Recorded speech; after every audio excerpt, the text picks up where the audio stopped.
Yeah. Yeah. Well, this is fun. Is there anything else uh, that you'd like to say as we wrap things up here? We could chat for a few minutes about the current work we're doing on nightmares and acute trauma. Oh, yes. I meant to ask you about that. Yeah, probably our nightmare chapter is one of the shortest in the entire book, but it's really a fascinating topic that both Greg and I share. And we've been beginning, so we're really in the beginning stages, but in looking at patients who, following trauma, end up to the ER at Henry Ford here in downtown Detroit, and really assessing the effects of the trauma on their sleep, but also recording their dreams over the course of that month or so following exposure to trauma to determine whether or not there are aspects of the dream or aspects of other things that might be disrupting their sleep that might predict the development of PTSD. And if we can sort of identify some of those things, the idea is if we can intervene early enough to prevent that sleep disturbance, to prevent maybe the fear of sleep that potentially occurs in conjunction with the nightmares that they oftentimes experience, can we prevent the onset of PTSD? And Greg was really instrumental in some of that, because as researchers, as we sort of mentioned earlier, it's oftentimes taboo to talk about the content of the dreams.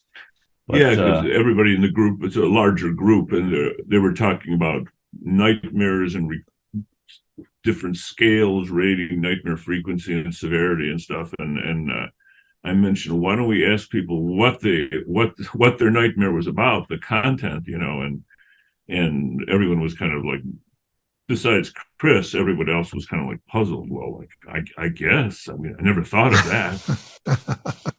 Yes, we could, but there's actually a lot of good evidence about that you can actually work directly with nightmares.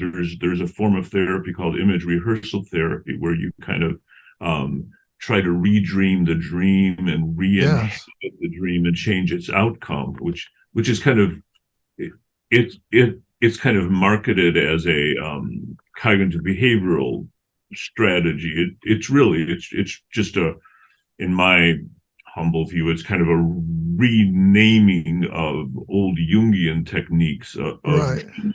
dreaming the dream forward and trying to change it. It's just that same stuff in different language, more acceptable language. and it might be worth, Greg, maybe you mentioning a little bit about the, in the context of reinterpreting a nightmare or reinterpreting a dream in a way, maybe you could discuss a little bit about the Hmong sort of Oh, experience. It's a very interesting story. that is a fascinating story. The after the Vietnam War, the Hmong were the mountain people in Vietnam and southern China that helped the U.S. during the Vietnam War. So when the South Vietnam fell, a lot of Hmong emigrated to this country, Right.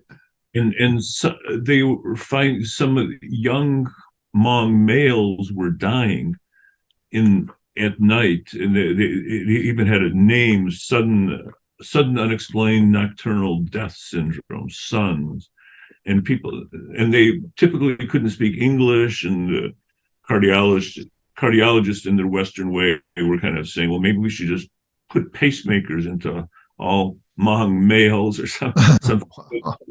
When they actually talked to them, it seemed like what was happening is they were having nightmares, and the nightmares were so terrifying, and this feeling of helplessness and powerlessness, because they had the sleep paralysis that you get in dream sleep, but they interpreted that culturally as they weren't like performing the proper rituals in the proper way because they were no longer home, and they were so afraid to sleep that they would keep themselves awake, and that was probably what caused the heart problems that killed them. But the interesting thing was, there were some articles about that in the Los Angeles papers in the 60s, and Wes Craven, the filmmaker, read those articles, and that became the idea for the Nightmare on Elm Street series of movies. So they really emerged from that. Wow.